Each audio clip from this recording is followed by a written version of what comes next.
You get a lot of emails from me. Yeah. Yeah. And I guess I've never met. Oh, hi. We're going live in a sec. It might already be live now. It's just giving me the spinning wheel. It's live. Amazing. Okay. Love this awkward part. It's great. The best. Well, you're a veteran at these, so. Yeah. Okay, cool. So let's start then, because I definitely see that it's live here. So welcome back to Bold Chats number 2. Today we have Carol Jantsch with us, and it's going to be a really, really amazing chat. So just briefly, we just wanted to do some introductions. Again, my name is Rebecca Crew. I'm one of the founders of Brass Out Loud. I am currently from New Jersey. I go back and forth between New Jersey and New York. I'm a French horn player. I also am a blogger. I have a blog called Mind Over Practice. And yeah, Kate? Hello, I'm Kate. I am a trumpet player and freelancer and educator based here in New York City. I do a lot of different kinds of freelance work from Broadway to orchestra stuff and things as a soloist, and I'm excited to be here.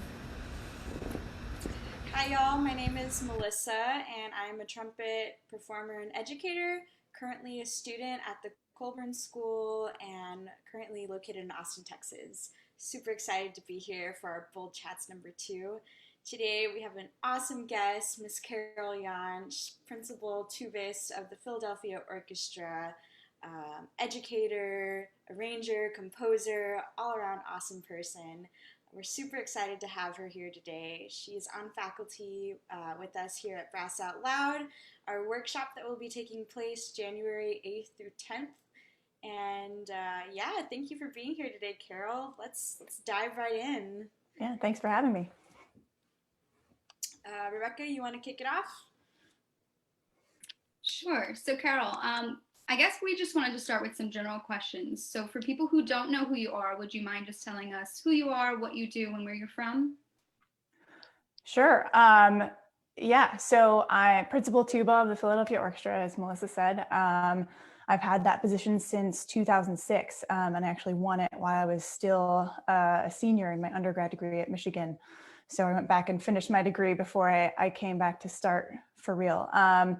Yeah, so it's been a wild ride, and I've picked up some other activities on the side since then. So I'm faculty at the Yale School of Music and Temple University, technically, though I haven't had a student there in a minute.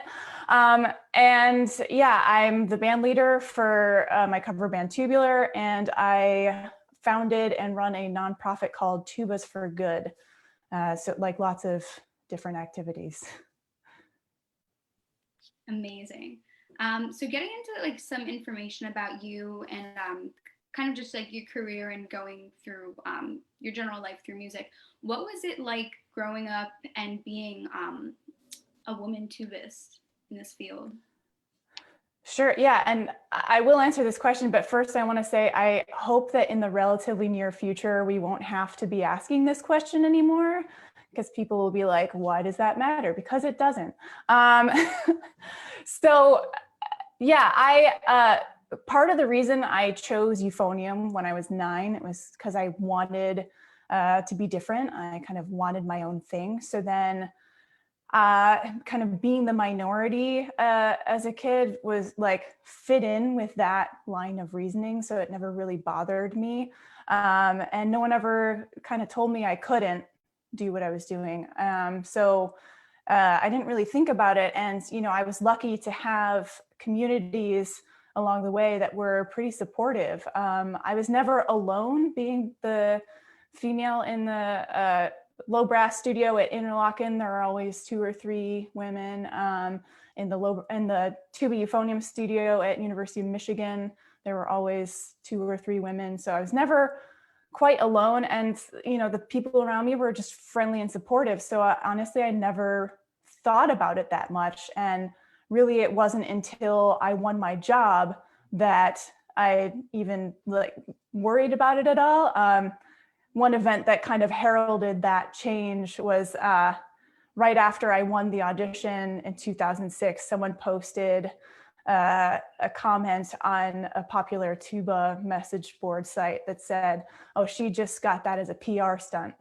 And so, yeah, so like I've become increasingly aware of microaggressions and macroaggressions, and but I think the good news there is that as far as younger people are concerned, they really do take cues from their mentors. That if you have someone leading your studio who is setting a good tone where it doesn't matter, then like people will be generally supportive. Or if like you have a band director starting kids off who never says like, this is a girl instrument and this is a boy instrument, or like people with these physical attributes should or should not play whatever instrument, like that holds the possibility for the future, because it has to start earlier on so that people choose these instruments in the first place. Amazing. Thank you for sharing that with us. And I definitely like agree. I think that the whole idea of even asking this question, posing it, is just so old. We need to just start moving forward and just saying, you know, like, I'm a French horn player. I'm not a female French horn player. You're a tubist. You're not a female tubist. You're just a tubist. And we don't need to preface anything with genders or other types of things like that. It's just so unnecessary at this point. I do want to add though, because I don't want to minimize anyone's experience who is having like difficulties where they're doing. I just want to say to those people that you're not alone. And the like any kind of discouragement you're hearing is complete BS. And I want to pass on one of my favorite pieces of advice that I got from a friend and colleague, Ricardo Morales. He's principal clarinet of the Philadelphia Orchestra. And so you'll have to imagine this in a very thick Puerto Rican accent, but the best revenge is success. Prove to them how wrong they are. I definitely love that. Melissa? Yeah, that is some solid advice. I saw this meme going around. It was like, you wouldn't say, oh, look at this male firefighter or whatever. You wouldn't preface any job with male, so why would you do it with female? And if we start saying that, we just show people how ridiculous it actually does sound when you put it that way, assigning genders to something as silly as a career. But yeah, thank you for speaking to that.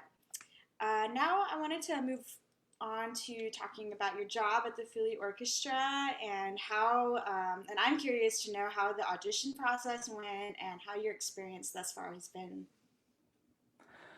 So, I mean, my audition story is a pretty long and convoluted one. I don't know if you want me to dig into the whole thing. But as much as you want.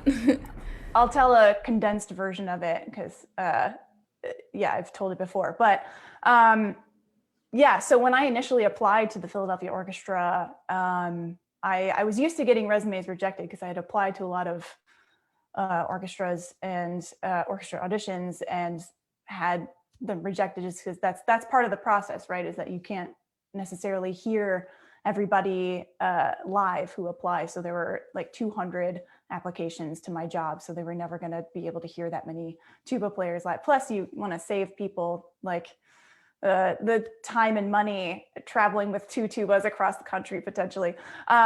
So I think they heard 60 people-ish live the first time around, but they decided not to hire anybody in their first round of auditions. And I think that's a pretty normal thing as far as especially tuba positions go, because you know, it's a once in a lifetime thing, and finding the right fit is really important, because it's like that's potentially someone that you're going to be playing with for the next, you know, 30 years or whatever.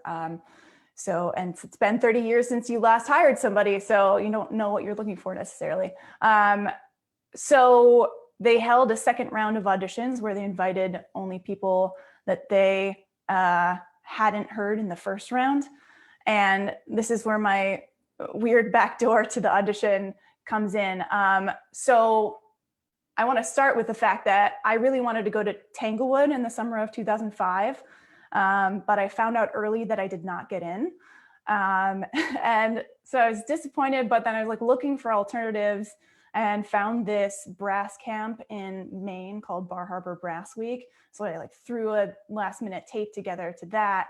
And the person who actually ended up hearing that was Blair Bollinger, the person I've been sitting next to for the past 14 years, bass trombonist of the Philadelphia Orchestra. And so I got a call from him later on saying, we'd like you to come to Bar Harbor Brass Week, and we'd also like you to audition for the Philadelphia Orchestra. So that was pretty cool. I didn't win that audition, but I made it to finals. And Paul Kraswicki, my predecessor, had already retired. So I got to sub with the Philadelphia Orchestra in the fall of my senior year. I had to play 3 weeks with them, skip school, which was pretty awesome. Highly recommend. And I guess I did well enough that they wanted me back, and they said, we're having the third audition in February, and we'd also like you to play the entire month of February. And I think while they weren't official trial weeks, I think they would have had a harder time hiring a 20-year-old female to be principal tuba had they not heard me doing things like Bruckner 7 with Simon Rattle that first week of February in 2006. So there was a chance to show that I could do the job. Yeah, and so that's the condensed version of the audition story. So not your typical route to audition, but got there anyway. Yeah, and what was the other part of the question? That's incredible. That story behind your success. I actually hadn't heard that yet. I knew Yeah, that me neither. You were young, but I didn't realize that you were 20. That's so incredible. And the other part of the question was, how's your experience with the Philly Orchestra been, and what do you find to be the most exciting parts of the job? I mean, it's been a great experience. I mean, what a fantastic job to be able to hear some of the best musicians in the world, like on the regular. And yeah, it's an interesting thing though, like going from just being so busy as a college student to like actually getting the job. And I feel like the what now question is a big one for people coming out of school and entering the professional world. And that one hit me pretty hard. And it took me a lot of years to find my stride, because I didn't really know like what I wanted to do versus what I felt like I was supposed to do. Because for a lot of years I was like, well, I need to like do all the things. And so I said yes to all of that. I was like, doing like masterclass recital tours. And I did my first CD when I was 23, and like I just like was doing all of the things and saying yes and had barely any free time. But then I kind of like hit a wall in my mid-20s, and I was like, what do I like? Is this really what I want to be doing? Kind of reevaluated. And that's sort of when I started making sure that any projects I was devoting time to were things that I was really passionate about. That's when I formed my cover band, and a couple of years later, the nonprofit. And those have been kind of the things that fuel me, because I think it's really important to let especially music students know that no matter how good your job is, it's never your job's job to fulfill you, right? Like it's always on you to find your own fulfillment. And yeah, absolutely. Like when we play Prokofiev 5 with the Philadelphia Orchestra, like that's all I need. And I can just be happy that week. But like on New World Symphony weeks or like Mozart weeks, I obviously am not getting musically fulfilled from that experience. So, that's when I do like solo stuff or chamber or whatever. Like that's how I find the ways to kind of supplement that work for me. And yeah, that's kind of been how my journey has worked in that sense. I love that. I feel like we always hear from people, especially like being young and being in school, who just tell, go get that job and you're going to be happy and that's it. And that's your story and it ends there. And so it's so nice to hear, someone talking about how we're always growing, we're always learning and finding what really, really makes us happy. I have 2 quick questions. We have one from David in the chat. So David is wondering who your primary tuba instructors are or were and at what colleges. Sure. I should set like I'll just go through all of them. My first tuba teacher was Jim Akins of the Columbus Symphony in Ohio. And he got me my start. And then I went to boarding school at Interlochen Arts Academy in Northern Michigan. There's also a summer camp there, which I highly recommend. Yeah, and I studied there with Tom Riccobono, who's actually a trombone player, but the instructor of low brass. And then I went to University of Michigan, where I studied with Fritz Kenzig. Amazing. So our next question, can you speak to us a little bit about Tubular? I love that you do this, and I'm so excited about arranging and pop tunes, so really pumped. Absolutely. Yeah. So Tubular is, like I said, one of my main passion projects. It's basically me and a bunch of my buddies from Michigan who all ended up on the East Coast, although Greg moved to Austin now. So maybe Melissa, you can get together with him, play some chamber music. Make sure he's still practicing. That's important. Will do. Yeah, so we just, it's a fun opportunity for us to get together just because we like each other. And Scott talked our friend Andy into playing with us. That he's a drummer with the United States Army Field Band where Scott plays. And for some reason, he still enjoys playing with us because he's just an incredible drummer. It all started, like 6 years ago. I was asked to play a recital for the Philadelphia Chamber Music Society. And I could have done what to me is kind of the boring thing and like make a brass quintet and do like all the standard stuff there. But I was like, I want to just like have more fun with this, I guess. Not that brass quintets aren't fun, but I thought it'd be fun to call up my buddies who I hadn't seen for a while and play some chamber music with them. And I talked to Scott about it, and I was like, hey, what do you think about doing this gig and then also becoming a rock band after that? Because I was like hungry for more chamber music, and I felt like I wasn't getting many opportunities. So I was like, I'm going to create my own. And so originally the idea was that we would all contribute arrangements for us to play in the group, but I was the one with the follow through, and it actually became a hobby for me to translate pop tunes into charts for us. And I actually have become such a proponent of arranging because of that, because of all of the experience that I've had.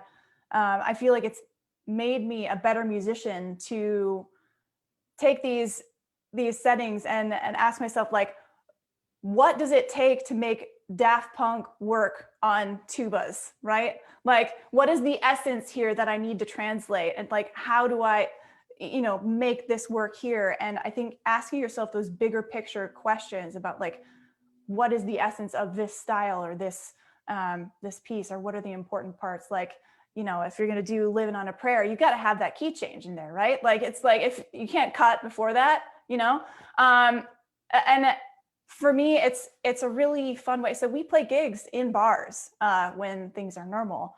And it's a very different performing experience than playing on stage with the Philadelphia Orchestra. And that may be the biggest understatement I've ever made, but it's really a visceral way of interacting with your audience, right?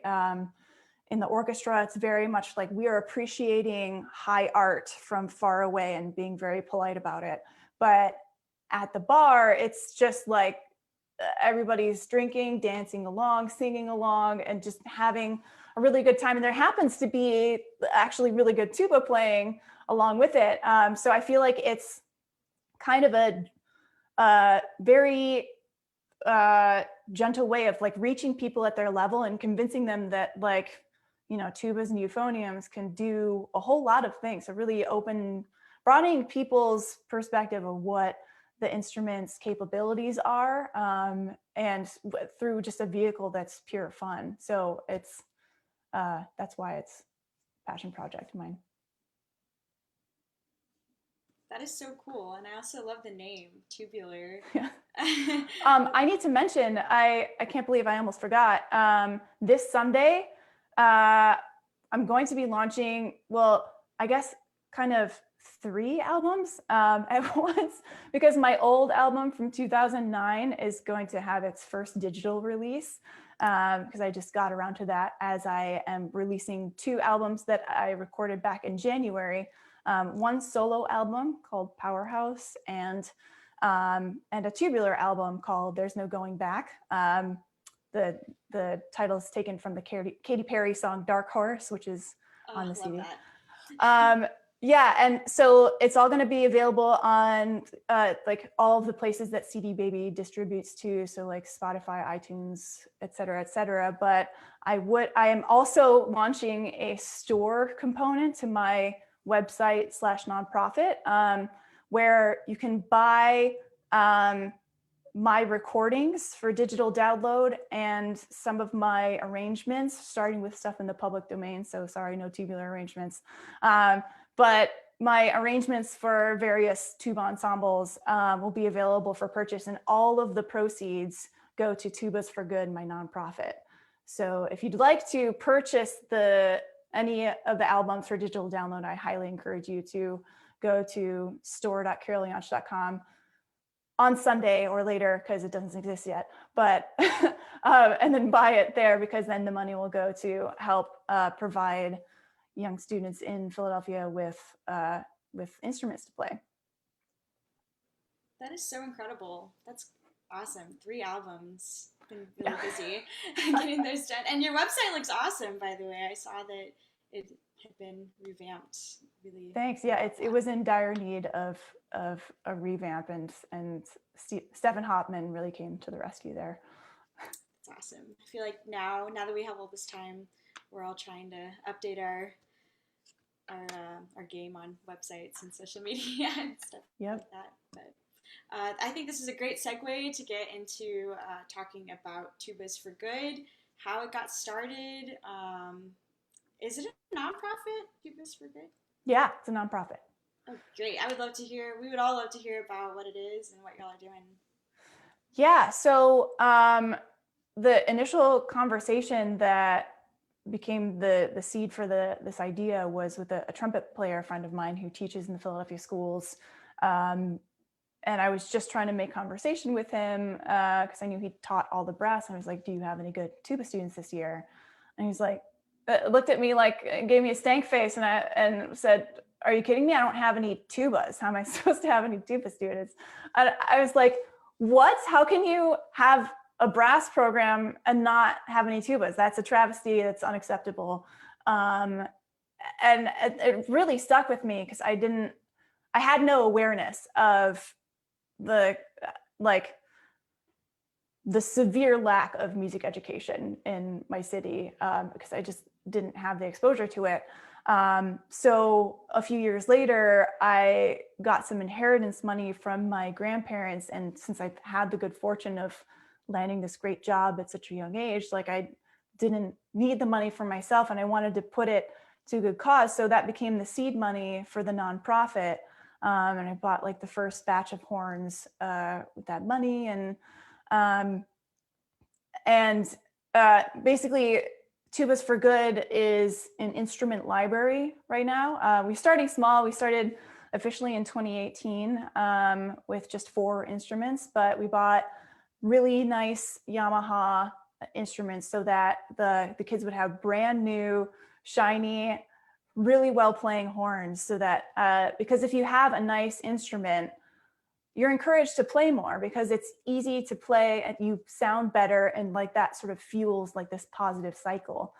So that's part of the philosophy behind that pedagogically. And you know, it's hopefully it just makes them feel special to have something really nice to play on. The second year, we invested in a big batch of plastic euphoniums, because I get together with some of the teachers who work in the schools, and they were saying even if their schools had euphoniums, the little kids were not playing them because they're such a pain in the butt to carry around. So I bought 21 plastic euphoniums that spread across the school district, and we finally got them out to kids last November. But then like they had them for a few months before, stuff went south. So it's nice because like those kids, so if there's a school horn, they can keep that one at school and then practice on their plastic one at home, or vice versa. So that way there's no like carrying of heavy things around for little kids, which is good. So you just want to like, I'm basically slowly trying to chip away at all the barriers to having low brass players here, and hopefully like, I don't know where it will expand, whether we start involving other instruments. We're talking about like creating a resource library for all the music teachers, to all the brass teachers to pull on, so that it's not just like lone rangers out there, everyone having to reinvent the wheel, that kind of thing. So I'm just trying to be kind of like a consultant, I guess, for the low brass, and then like trying to help them function better. And so we're slowly building. Obviously, this year has stunted our growth a little bit, but we're just figuring it out. It's a long-term project. I don't expect to fix everything in the school district of Philadelphia in 3 or 4 years. So it's a long-term commitment. That is so awesome. It's great to kind of level the playing field for students who are unable to have 2 instruments. And that's a big deal for sure, especially when you have to carry it back and forth, and who knows if they're on the bus or what have you. But that's so awesome. Thanks when for all listening to that. all these discussions about equity that are happening right now, it's hard when you see the applicant pool to institutions like the Philadelphia Orchestra. You see that disparity already, and like when I look at the lack of music education in the city of Philadelphia schools, where there's a lot more more diversity than out in the suburbs, where music education is just a given, that it makes all the sense. So we just need to invest in schools and make sure everybody has music education. Like it, yeah. Yeah, and definitely a functioning instrument is the first step. If you don't have a functioning instrument, there's nothing you can do. And it's really a shame when you're teaching a student. Like I taught with music in schools in New Haven, and sometimes the instrument, third valve slide doesn't work. What can you really do? So it's kind of is definitely a huge barrier, and also I feel like can affect your self-confidence. It's not that you suck, your instrument's just kind of whack. But they don't know because they've never played a good one. Mm-hmm. Yeah, I was about to say the same thing. I've taught in a lot of schools in Brooklyn where they, don't have music funding either. And I think the kids take it personally because they're like, this is what's given to them. They're like, oh, we're at this like kind of not great school and this not great program, and I'm playing this not great instrument, and it just contributes to this, like bad vibe overall. So it's really amazing what you're doing. Before we ask our last question, I also had a slightly unrelated question, because you're so busy and you're doing all these amazing things. So what do you do to relax or for fun or any of those kinds of things? So my main hobby right now is rock climbing. That's my like one place that I go other than my house right in the grocery store right now. And I'm a little worried because I think I'm hearing rumors that gyms are about to close down in Philly. So I might try to get one last one in tonight. And I don't know, normally I'm pretty physically active, but I'm finding being stuck in the house is hampering that a little bit. We've all become sloths or couch potatoes. Mm-hmm. So I'm going to check the chat and make sure no one has asked any other questions, although we will hang for a little bit at the end. So you sort of mentioned this before, but I was wondering, what do you want to say to young musicians right now, especially, and other musicians who are going through this pandemic? Obviously, it's been a crazy time for so many people, and I just want to know and hear any advice you have or suggestions on what's been great for you and how to get through it all. I wish I could have like a whole list of things that like these things have been great for me, but I'm going to be honest, I've had like a rough time with this, like motivation when nothing's coming up is hard, you know? And I I don't like it. I miss playing in person. And yeah, trying to get better at being okay with recording myself because yeah, that's hard for me. But I just want to say for the young people out there, especially, I feel like early in your career, you might get the false notion that progress is linear, right? Because like when you're first starting out, like you're just getting better all the time and it's great, but like that's obviously not sustainable. Like at a certain point, like you can't keep getting better at that pace anyway. And that uh,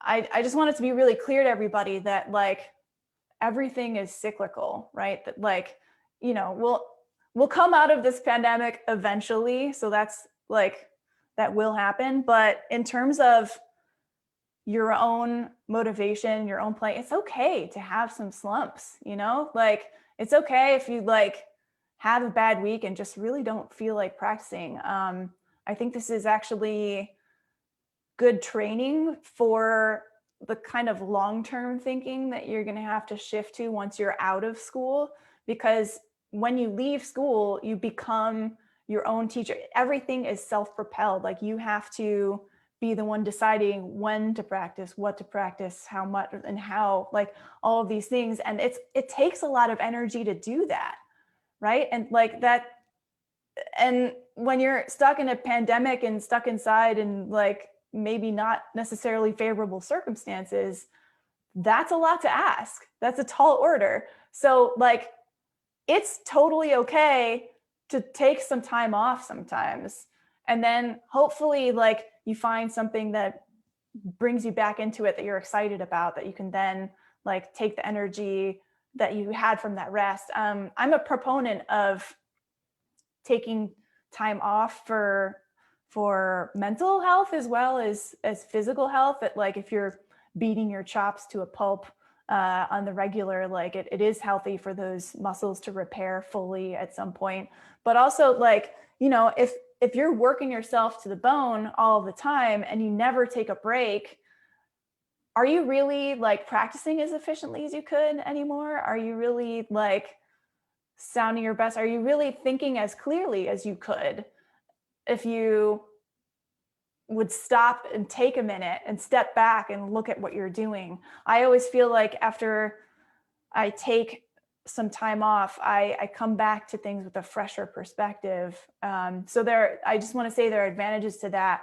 And just like take care of your mental health and start learning how to manage your own motivation, and because that's a lifelong journey. Yes, it is. That is such good advice. I find that it's really hard to take time off. Even in the pandemic, I just feel this weird anxiety that I need to be practicing a whole bunch. So I'm just an advocate of quality over quantity, right? Like if you're just practicing to get it done, then what are you really practicing? If you're just kind of like barreling through stuff and not really thinking about it, all you're doing is solidifying the way you already play. If you want to get better, you need to be mindful about what you're doing and pressing yourself to get better. And if you don't have the brain space for that, maybe you need to rethink what you're doing. for sure, yeah. Oof, that one really better, Carol. It wasn't directed just at you. I felt it too. I thought of a question. Because of everything that you do, I think it's so great that you have so many multiple crafts that you do along with, you know, your day job, I guess, which would be the Philadelphia Orchestra. And I'm wondering how you think your personal, and it can be like a political or a social agenda.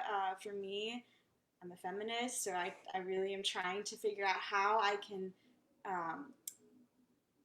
kind of complement that with my musical craft, and I find that a lot of your projects do sort of lean in a direction to what's important to you. So what advice would you give to musicians to, I guess, to craft that? Um, I I think it's a state of mind. Obviously, I speak from a really privileged place where I have this amazing day job where it pays the bills and affords me the time to do some other things. Um, so, uh, I can't speak to like how to manage, like playing gigs that you don't want to play sometimes because you have bills that you need to pay. But, um, but yeah, I mean, I think that like, none of the things that I do, like both of my main passion projects, I do not get paid for. So like Tubular, we make no money. And we like barely cover travel costs, maybe. And Tubas for Good, obviously, like I've dumped tens of thousands of dollars of my own money into that. So like that's very much not a money making thing. But I've decided like these are things that are important to me. So I make time with that for them. And I don't know. I think what it was for me was that point in my mid 20s where I stepped back and tried to evaluate like what things are, as Marie Kondo would say, bringing me joy.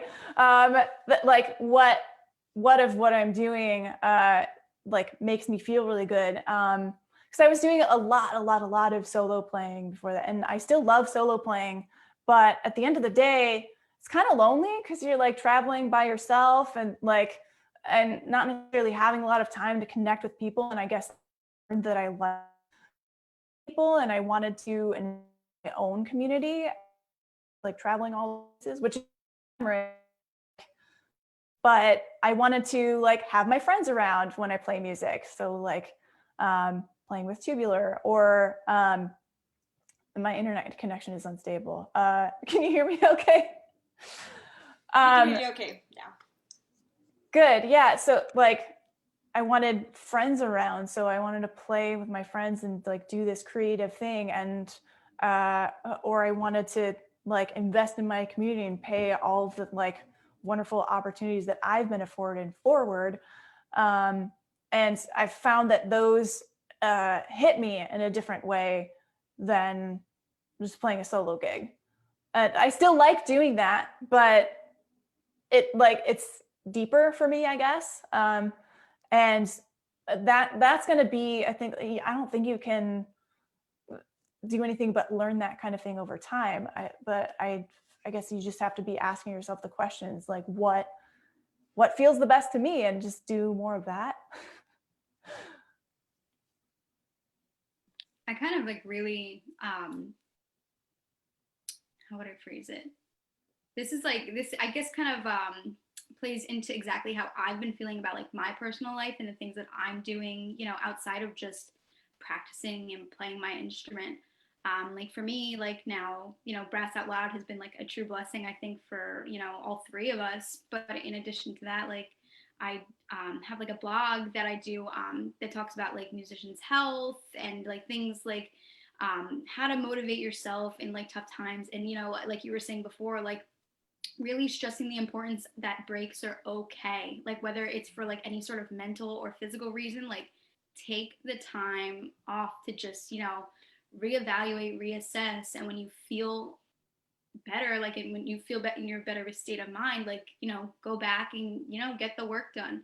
So for me, like this is really, it's really inspiring to hear because sometimes I feel like other people who, witness the things that I'm doing think that maybe I'm taking on too much, but they're all things that I am very passionate about and things that I love. And, just hearing, your story and you talk about the things that you've done at such like, an early age is just really eye-opening and inspiring and makes me feel like I'm on the right path of, continuing to do the things that I want to do, if that makes sense. Absolutely. Yeah.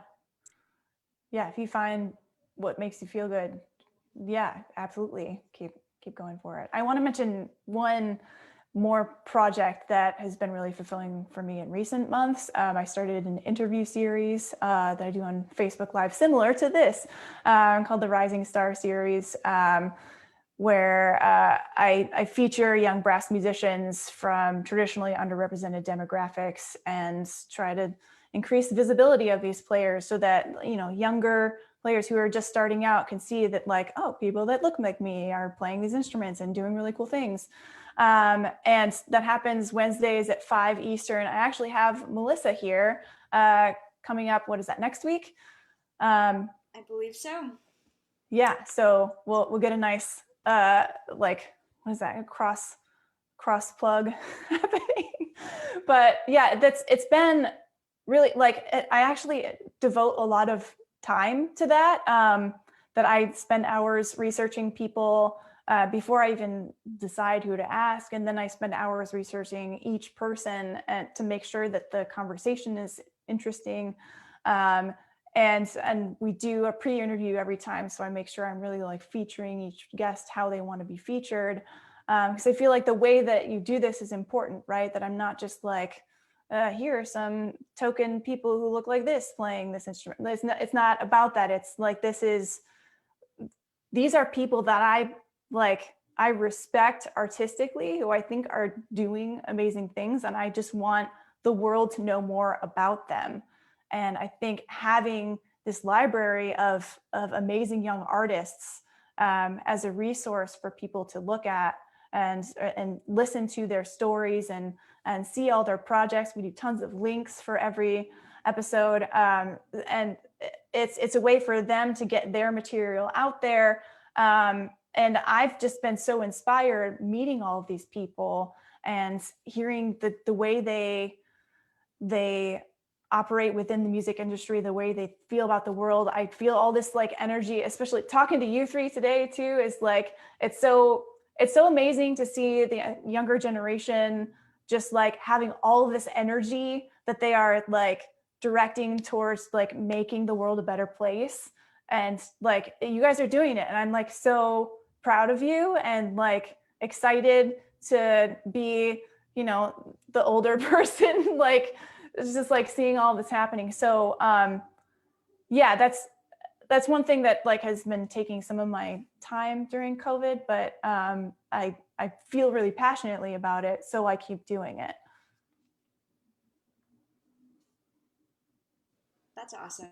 Thank you so much for saying all of that. And I think that it does take a lot of research for sure whenever you're curating a conversation with somebody. And it's super cool that you juggle all of this stuff. You're such an inspiration to everybody. And I just want you to know that, to all three of us for sure. And we're so thankful to have you on faculty. And you've just been so great with the whole process and helping us out whenever in any way that you can, and we're very appreciative. So Carol's class is going to be on the very first day of Brass Out Loud, January 9th, 1 p.m. Eastern. She's going to be doing a performance masterclass.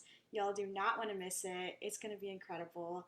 I'm also going to take this moment to mention that Yamaha will be sponsoring her class, and Carol is a Yamaha artist. So thank you, Yamaha. I also want to thank our other sponsor, Shires Eastman Company, who will also be sponsoring a few classes. Yeah, Yamaha is also a supporter of Tubas for Good, so I can't thank them enough. All right. Well, if there are no other questions, Kate, Rebecca, do you have anything that y'all wanted to add? I don't, and I don't see any questions in the chat, but if someone is watching this later on, feel free to still ask us your question and we will all get to it at some point. Awesome. I guess maybe just one thing that, like, I know Kate, Melissa, and I have been working on and just getting other people's feedback on. So Carol, I do have one last question for you. And I guess that would be, what is your ideal brass community? What do you want to see for the future of brass?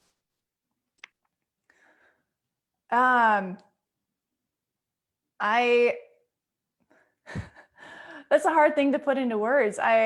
I just want to see, the love and support that I experienced in like my boarding school years and college years just transferred to everybody, where everybody's welcome and everybody's learning from each other, and just on a grander scale, I guess. Amazing. Carol, from everybody at Brass Out Loud, we want to thank you for chatting with us today and being that inspiration that everybody, thoroughly looks up to. This has been a really eye-opening chat, I think, for me, and I would assume for everybody, everybody else watching today. So yeah, if there are no more questions, again, just like Kate said, feel free to message us, comment on this video later on. If you have any direct questions for Carol, we'll be sure to get them to her and, get some answers as well. But I think that wraps up Bold Chats number 2 for today. And I hope everybody has a great rest of their week, and we will be back on Friday at 10 a.m. for Bold Chats number 3. Thanks so much for having me. Take care, y'all.